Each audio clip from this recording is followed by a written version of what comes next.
ጌታዬ አምላክህ እንዲያርፍብህ ፍቀድና ብትቀበር የማትፈርስ ቢጥሉ የማትወድቅ ቆሻሻ ሁሉ ቢደፋብህ ቆሻሻህን አራግፈህ የምትነሳ ትሆናለህ።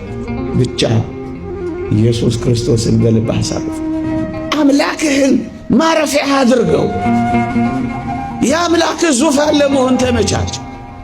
ንስሐ እየገባ ሥጋው ደግሞ እየተቀበልክ ደግሞ እየበረታ ጥቂት ጥቂት ኑር እንጂ አምላክ ካረፈብህ ማን ያጠፋል?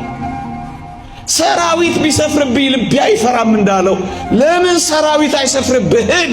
አትጠፋ። እሱ ከተከለ ማን ሊነቅል ይችላል? እሱ ከከፈተልህ ማን ሊዘጋብህ ይችላል?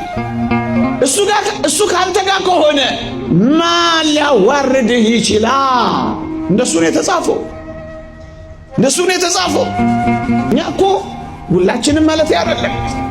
አንዳንዶቻችን ሰዎችን የማይጠቅሙ አድርገን መጣል ምንችልበት፣ እንዳይጠቅሙ አድርገን የሰበርናቸው ስንት ናቸው? እንዳይጠቅሙ አድርገን ያባረርናቸው ስንት ናቸው? እንዳይጠቅሙ አድርገን ቅስማቸውን የሰበርናቸው ስንት ናቸው? እንዲጠቅሙ አድርገን ከመስራት ይልቅ እንዳይጠቅሙ አድርገን ያፈረስናቸው ስንት ናቸው?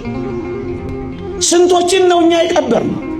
ስንቶችን ነው እንዳይነሱ አድርገን የደመደብነው? ስንቶች እህቶችን እንዳይነሱ አድርገን ቀብረናል።